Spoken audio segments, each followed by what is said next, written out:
Je vous avais promis une petite intervention plus longue sur un sujet précis, une fois par mois.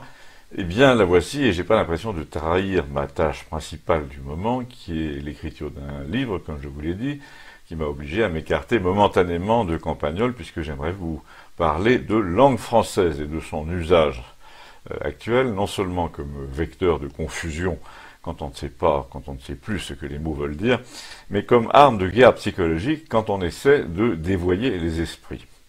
C'est comme toujours mon ami Gustave, le bouquiniste du village, qui a attiré d'abord mon attention sur le phénomène que je vais vous décrire.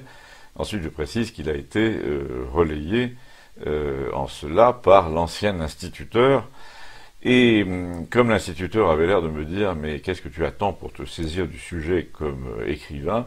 Eh bien voilà, je l'ai fait, je le fais. La thèse de Gustave, lorsqu'il nous en a parlé, est qu'en ce moment, une famille de Français génétiquement modifiés, en quelque sorte, est en train de se répandre dans notre pays, une sorte de souche biologique qui a été isolée par le parti au pouvoir après des années de technocratie et d'école au rabais, pour infecter littéralement la société entière de son langage orienté, perverti, infecté, comme dans Orwell, par une sorte de sémantique parallèle. La meilleure métaphore que m'en a donnée Gustave, le bouquiniste, il me l'avait sorti d'une pile de bandes dessinées. C'est un album des Schtroumpfs, nommé Les Schtroumpfs Noirs, qu'il trouvait, lui, plein d'enseignements sur la situation actuelle. Déjà, il m'a dit, le premier enseignement, c'est qu'aux États-Unis, à cause de la structure de la population, il n'était pas question de leur donner la couleur noire, mais violette, ou enfin pourpre, et enfin ça c'est un autre sujet. Le vrai sujet, c'est la maladie contagieuse dont ils sont atteints dans l'album, et là encore, légère incidente, le thème de la contagion va permettre de mesurer tous les mérites de la mondialisation, le mode de propagation de la maladie dans l'album en question. C'est une sorte de conversion forcée. Je vous rappelle que les Schtroumpfs, normalement, sont bleu ciel et gentils, mais que là, dès qu'ils vous mordent, dès qu'ils mordent leurs victimes, elles se mettent à dire gnap gnap, et elles deviennent noires et agressives, et elles n'écoutent plus personne.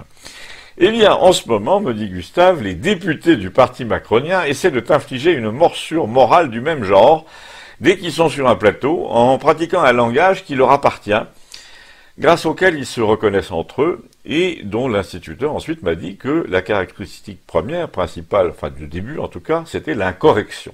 Indépendamment du fait, en effet, qu'ils disent tous la même chose et que ce soit généralement une ânerie apprise par cœur, ce qui saute aux oreilles au départ, c'est une incorrection grammaticale, une formulation fautive. Oui, je sais, et là c'est moi qui vous parle, je sais que Sarkozy avait commencé, mais lui c'était dans la familiarité, le genre je vais vous dire, il nous tapait sur le ventre en quelque sorte. Ensuite nous avons eu Hollande qui n'avait lu ni Proust, ni Zola, ni Balzac, ni rien d'ailleurs à part les manuels de droit et éventuellement le Goemio. Et donc tout au long de sa carrière, mais surtout pendant l'apothéose de cette carrière qui fut la présidence, il a parlé un français absolument misérable, il l'a écrit, il l'a tweeté, et ce couillon nous aura quand même envoyé un tweet de fin d'année, je vous le rappelle, qui disait « Français, vous aurez le dernier mot, A-I-E-N-T ». Il a parlé de Nelson Mandela aussi comme d'un combattant infatigable de l'apartheid.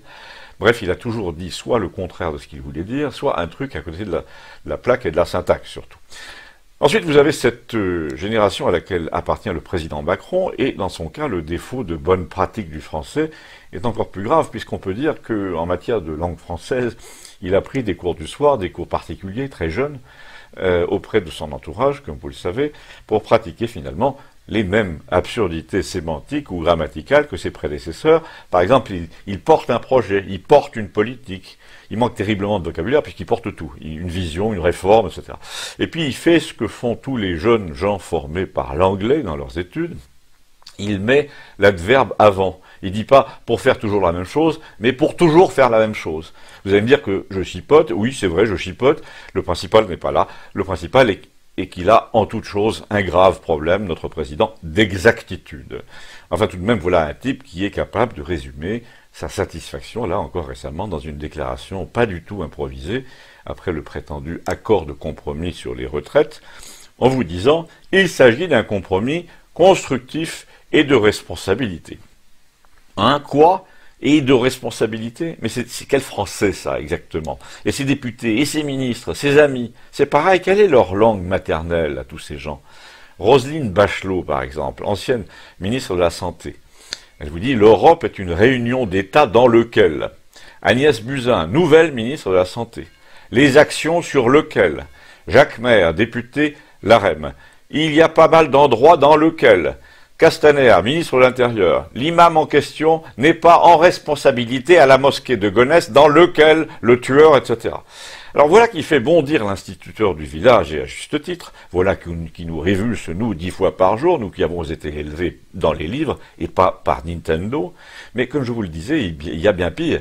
Et c'est ça mon vrai sujet d'aujourd'hui, c'est que l'action de ces gens-là sur le langage n'est pas seulement une perversion de la règle et une inobservation de l'usage, elle cherche à établir sournoisement, fielleusement, de nouveaux usages, de nouvelles règles, mentales celles-là, pour vous forcer à les observer. Là, c'est Gustave, qui est un orfèvre pour déceler la manipulation des esprits, qui m'a fait observer ce que je vais vous dire. Il a commencé par évoquer un cas très commun, hélas, celui de ces vendeurs, vous savez, de chez Brico-Rabat, ou Brico-Marché, ou Brico n'importe quoi, à qui vous avez besoin de demander où se trouvent les perceuses, et à qui vous dites, donc, au détour d'une allée, « S'il vous plaît, monsieur, pourriez-vous me dire où se trouvent les perceuses ?» Et là, le type s'interrompt dans ses rangements lentement, très lentement, comme à regret, et il vous dit « D'abord, bonjour, monsieur ». Cette méthode a pour objet de rétablir entre vous une égalité qu'il pense compromise. Vous avez pourtant commencé par « s'il vous plaît hein, », ça paraît assez poli, mais visiblement ça ne l'était pas assez. Vous lui demandiez quelque chose comme s'il était à votre service, eh bien c'est ça qu'il vous reproche, alors qu'en fait, quand on y réfléchit, il est à votre service, il est payé pour ça, mais non, non, non, il voudrait que vous ôtiez votre chapeau et que vous lui demandiez une faveur au lieu d'un service. Eh bien, on retrouve dans le discours du parti au pouvoir toutes les manipulations liminaires de ce genre, à commencer par l'usage du fameux « celles et ceux ». Tous les gens qui ont un peu lu de littérature française savent que la règle en français veut que le masculin l'emporte sur le féminin. Il le contient en quelque sorte. Donc quand vous lisez Victor Hugo, vous lisez ceux qui n'ont ni pain ni refuge, ceux qui vont par les rues froides et ceux qui les accueillent. Eh bien quand vous êtes normalement constitué, vous vous doutez bien qu'il y a des femmes parmi ceux qui vont par les rues, parmi les affamés qu'il désignait ainsi. Je ne sais pas si vous imaginez une poésie de Victor Hugo avec des celles et ceux, mais rien que l'idée montre à quel point nos macroniens ont l'esprit faisandé. Et quand vous dites les Allemands, ça inclut les Allemandes. Eh bien Gustave m'a fait observer que là encore, récemment, quand il s'adressait au chef d'État de l'Afrique de l'Ouest, notre président s'est offert 2 ridicules majeurs. Le premier, ce fut de dire « les Maliennes et les Maliens » au début d'une phrase, et le second, qui vient juste après, c'est que comme il avait prévu de citer plusieurs pays à la suite, le Nigeria, le Tchad, le Burkina, la Mauritanie, il a compris pendant qu'il parlait, pendant qu'il commençait sa phrase, qu'il s'exposait à un comble de ridicule, puisque s'il avait appliqué son principe imbécile, là, il aurait dû ajouter les Nigérianes et les Nigérians, les Tchadiennes et les Tchadiens. Et là, l'absence de naturel de cette formulation aurait sauté aux oreilles de tout le monde.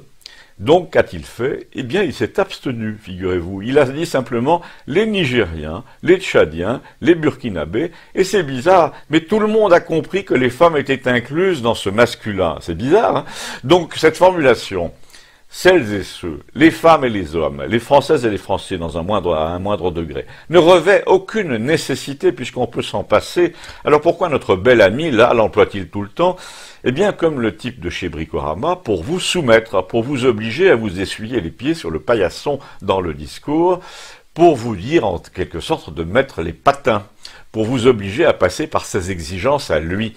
Donc quand il recrute une centaine d'apprentis députés, dont vous avez mesuré le niveau tous les jours, il leur lave le cerveau dans des réunions préalables pour les obliger non seulement à dire celles et ceux à tout bout de champ, mais pour leur prescrire d'y inciter tous leurs interlocuteurs pour exiger d'eux cette marque de soumission permanente, parce qu'il n'y a pas d'autre mot. Et quand ils se lancent dans de grands débats, qui sont autant de monologues, vous observerez, nous a dit Gustave, et nous avons observé en effet, qu'ils martèlent ses mots préférés, en capacité de, j'assume totalement une réorganisation responsable, etc., pour obliger les gens qui le citent et les gens qui l'écoutent à adopter cette formulation de force.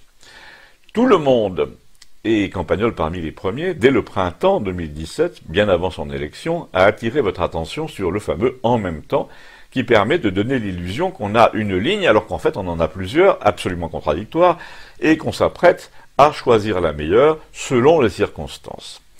Mais personne ne vous souligne dans ce discours pervers, qui altère la vérité de manière vraiment scientifique, personne ne vous souligne l'importance de la conclusion, sa conclusion favorite, que ces députés reprennent d'ailleurs tous en chœur sur les plateaux, c'est ça la réalité. Oui, il faut mettre le ton. C'est ce qu'il a appris à faire pendant ses cours de théâtre. Nous savons tous qu'ils lui ont laissé un très bon souvenir. Et nous avons un exemple récent où Bellamy explique quand même à des directeurs de la santé publique, à des gériatres, à des spécialistes du grand âge, qu'on trouve facilement des EHPAD à 1500 €, et il se tourne à ce moment-là vers son complice pendant cette discussion, le maire de Rodez, pour lui dire « Allez, 1700, je vous assure, je vous en trouve, la plupart du temps, on est en dessous de 2000 €, c'est ça la réalité. » Eh bien non, la réalité, c'est pas ça, elle est ailleurs, mais en vous montrant avec insistance où il prétend qu'elle se trouve, sur le ton « puisque je vous dis que », il pense que ça va passer. Et quand il vous dit que sa réforme des retraites est universelle, mais qu'on lui répond universelle avec 30 cas particuliers, ça m'étonnerait, il revient à la charge pour vous dire qu'on a mal compris le sens du mot universel, et il pense que le fait qu'on ait mal compris, ça va passer aussi. Eh ben, nous a dit Gustave, il est temps de leur dire à tous là que ça ne passe pas, que ça ne passe plus. Quand vous tombez sur une ministre ou une députée tartouille qui vous balance du celles et ceux, eh bien, balancez-lui en retour des colibés lors des réunions publiques, gueulez à chaque fois qu'elle emploie l'expression celles et ceux, jouez de la crécelle, de la cornemuse, de la casserole, pour montrer que vous refusez cette soumission par le langage. C'est simple, c'est clair. Quand on vous dit les femmes et les hommes de ce pays, etc., eh bien, hurlez-leur en retour que le langage formaté, c'est pour les gens formatés dont vous ne faites pas partie. Vous sortez du moule, vous employez plutôt l'expression les gens pour désigner la population. Ça, au moins, c'est neutre. Et quand on conclut par « c'est ça la réalité devant vous », eh bien hurlez « non, c'est pas ça, tu nous racontes n'importe quoi, nous en voyons une autre de réalité en ce moment, tu n'as pas les bonnes lunettes, on va t'en prêter ». Alors vous allez me dire, et là c'est moi qui parle, c'est l'objection que je lui ai faite à Gustave, dans la plupart des cas, des débats, ces automates de la pensée, là, ces Playmobil du discours, et dans le cas des députés EES de Macron, ces tata yo-yo de l'argumentation, ont une méthode qu'ils croient imparable. Ils disent « je ne vous ai pas coupé, je termine ». Même en fait quand personne ne les a réellement interrompus. Et du coup ça vous interdit de leur répondre, enfin ça prétend vous interdire de leur répondre, c'est extrêmement commode, mais me dit Gustave, tu n'as pas besoin d'argumenter. En tout cas tu ne les coupes pas longtemps. Quand ils disent un truc qui te révulse, tu cries « faux, c'est faux, vous mentez », sans explication comme ça. Quand ils te disent « les femmes et les hommes », tu leur réponds « les gens, la population, les électeurs ». Quand ils te parlent de compromis, tu leur dis « mensonge, il n'y a pas de compromis, il n'y a pas eu de compromis, il y a eu un délai, il y a une finasserie de votre part, des faux semblants, vous allez faire la même chose que ce qui était prévu en changeant simplement de calendrier ». Bref, il faut empêcher ces gens, me dit-il, de pratiquer leur altération du langage sur des mots d'ordre de leur parti. Ils cherchent à t'obliger à utiliser les mêmes mots qu'eux, les leurs, à entrer dans leur mensonge qui deviendra le tien. Eh bien, il faut refuser d'entrer dans leur formulation qui ne veut rien dire. Le fameux âge pivot, par exemple, est un concept forgé de toutes pièces par un cabinet de communication. Il devrait dire, en fait, un âge de départ sans pénalité. Il devrait arrêter d'utiliser le mot « responsable » à tout bout de champ, qui est très marqué écologiste. Il devrait arrêter, d'ailleurs, de tout ramener à l'écologie et surtout au féminisme, dès que ça chauffe un peu dans le débat. Pourquoi le font-ils? Eh bien, parce que ce sont des choses qu'ils croient capables de les rendre intouchables. Dès qu'ils sont mis en difficulté sur les autres sujets, eh bien, ça leur permet de se dérober, comme le fait assez souvent, assez brillamment, Ségolène Royal, quand elle te dit « vous dites ça parce que je suis une femme ». Et moi, dit Gustave, je réponds, c'est Gustave qui parle, hein, je précise, « non, non, c'est pas parce que tu es une femme, c'est parce que tu es une idiote bien avant ». Le recours à l'écologie et au féminisme, c'est l'équivalent du faillot en classe primaire qui ne veut pas qu'on lui donne des claques à la récré parce qu'il a des lunettes. Mais le pire de tout, qui correspond encore mieux à l'état très orwellien du pays en ce moment, nous dit-il, c'est le fait que lorsque tu n'es pas d'accord avec l'un de ceux qui parlent, d'un côté on t'envoie la police et la censure, et de l'autre on te dit qu'on va t'expliquer et que tout se passera bien si tu écoutes bien l'explication. Si je t'explique bien, tu comprendras pourquoi j'ai raison, c'est ça leur principe, et tous les symptômes concordent, ce parti, tout entier, est atteint de la même maladie mentale qui est la perversion narcissique, dont les étapes sont bien connues. Première chose, tu essaies d'amoindrir ton partenaire en lui disant qu'il est nul, qu'il ne comprend rien, qu'il n'a rien compris, qu'il y a des gens qui ne sont rien, mais que ça fait rien, puisque deuxième étape, tu es là pour aider. Donc le but du jeu, c'est de te valoriser toi-même comme apporteur de solutions. C'est comme dans Tintin et le Lotus d'Or, quand le cinglé chinois qui est atteint de la maladie qui rend fou dit « Je vais vous couper la tête, après vous saurez où est la vérité, vous trouverez la voie », il y a une métaphore stupéfiante de la perversion narcissique. Je diminue autrui pour me rehausser moi-même et délivrer une vérité que je suis seul à posséder. Et Gustave a conclu qu'en ces temps de contagion, de mondialisation, il fallait se garder de toutes les maladies, à commencer par celles qui rendent fou et qui bizarrement dans le Tintin d'ailleurs vient de Shanghai. Il nous a dit que dans l'agitation qui a saisi le pays dès l'arrivée des Schtroumpfs noirs, il ne faut voir rien d'autre qu'un phénomène de rejet face à une infection, à une greffe qui n'a pas pris. Ces gens te disent « Patience, patience, vous allez vous habituer, on vous donnera des médicaments anti-rejet », mais les gens comme moi, comme nous, ne prennent plus leur pilule, l'anti-rejet c'est fini, il faut compter avec le rejet. Bon, là, et c'est ma conclusion à moi, on l'aura compris d'après les références, dans la boutique de Gustave, ce jour-là, il y avait tout un arrivage de bandes dessinées, mais il n'avait pas tort. Tout, de nos jours, passe par le langage, les gens lisent de moins en moins, alors c'est dans la façon de dire, de marteler, de mettre le ton, de réagir aux mêmes endroits que le message passe ou essaie de passer. Du coup, on peut faire dire aux mots ce qu'on veut, eh bien non. Par exemple, le Premier ministre dit « Je suis content que la grève soit terminée » alors qu'il y a encore plein de gens dans la rue. Et là, je m'associe à Gustave, les mots ont un sens, ils ne sont pas à votre disposition, c'est un bien commun. Un exemple, pour finir. Quand je dis et quand j'écris les gens simples, je ne veux pas, comme ça m'est arrivé récemment sur Internet, avoir à me justifier devant un imbécile macronien qui m'écrit « c'est méprisant de dire simple ». Parce que là, c'est toute une éducation à refaire, et c'est la leur, pas la mienne. Je remercie donc ceux qui m'auront écouté et compris, et j'envoie au diable les celles et ceux qui n'auront fait ni l'un ni l'autre. À bientôt, merci. Une dernière petite chose, votre fidélité à Campagnol va être récompensée, enfin j'espère, sur le plan éditorial par la publication dans 10 jours d'un album qui réunit 30 portraits illustrés aux éditions La Nouvelle Librairie. Cet album au format italien, dont vous voyez la couverture qui défile derrière moi, sera disponible chez Amazon sur TVL, à la Nouvelle Librairie à Paris et chez votre libraire au début du mois prochain si vous le commandez d'après son numéro ISBN. Lors de sa sortie, je ferai un petit numéro spécial Campagnol pour vous donner toutes les informations, c'est-à-dire début février. Donc au mois prochain, merci encore, ne vous laissez pas mordre par les Schtroumpfs noirs et ne contractez pas la maladie qui rend fou.